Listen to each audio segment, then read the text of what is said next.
দাদা কি কিছু হয়েছে নাকি? না না ছাড়ুন। এ বাবা, মানে কেউ কিছু বললো নাকি?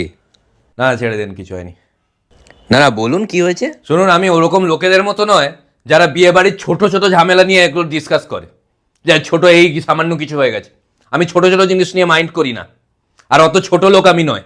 আচ্ছা আচ্ছা। তো শুনুন কি হয়েছে। আরে আমরা 5 জন ওখানে বসেছিলাম, 5 জন ছিলাম।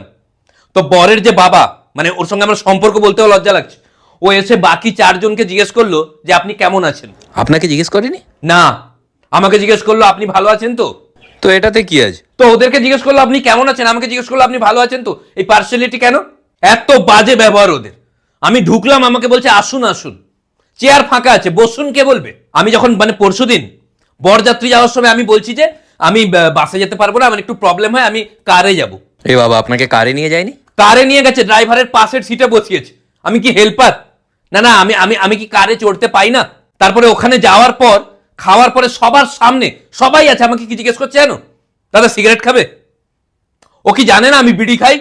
মানে এমন এমন জিনিস আমার সঙ্গে হয়েছে না, মানে বিয়ে হচ্ছে আমি দেখতে পাচ্ছি না। আমি সামনে গিয়ে একজনকে বললাম আপনি সরুন, সরলো তো না, আমার দিকে তাকিয়ে কি বলছে জানো? যে আমি পুরোহিত, কেন সরবো? এরকম। শুনুন, আমি ছোট কথায় রাগি না, যারা ছোট কথা নিয়ে সব আলোচনা করে তারা ছোট লোক হয়, আমি এটা জানি। তো শুনুন কি হয়েছে। আরে তারপরে আমাদেরকে ডাকলো যে আপনারা আসুন, খেতে যাচ্ছি। তারপরে আমাকে ঘুরে বলছে রাজু দা আপনিও আসুন। প্রথমে বললো আপনারা আসুন, তারপরে আমাকে বলছে আপনিও আসুন। মানে কি আমি সবার মধ্যে নয়? আমাকে আলাদা করে দেখা হচ্ছে। তারপরে ও আমাকে খেতে নিয়ে যাচ্ছে। একটা কমন সেন্স কি বলে, ওর আগে থেকে তো দেখে রাখা উচিত সিট আছে কিনা। ও সিট পাননি না? সিট পেয়েছি কিন্তু আগে থেকে দেখে রাখেনি, যদি না পেতাম। তারপর আমি ওখানে খেতে বসেছি, বরের বাবা ওখানে আছে, তার সামনে আমি ক্যাটারারের একটা ছেলেকে জিজ্ঞেস করলাম ভাই একটু মাংস দিত, দেওয়া যায় না? দেয়নি? এক গাদা দিয়ে দিয়েছে। আমি তো একটু চেয়েছি নাকি? তারপরে মিষ্টি দেওয়ার সময় সবাইকে 2টো মিষ্টি দিচ্ছে, আমাকে 3টে মিষ্টি দেওয়ার পরে বরের বাবা বলছে একে আরেকটা দিন। তো ওটা ভালো তো। ভালো তো? আমার সুগার আছে, ও ভালো করে জানে। আমাকে মেরে ফেলার একটা পরিকল্পনা। আপনারা কি ভেবেছেন আমি এই বিয়ে বাড়িতে আসার জন্য প্রচন্ড আগ্রহী ছিলাম?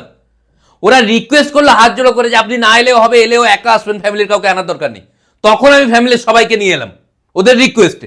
তাও তো ছোট ছোট কথা ধরছি না, বললে মাথা খারাপ হয়ে যাবে আপনার। আইসক্রিম ঠান্ডা ছিল,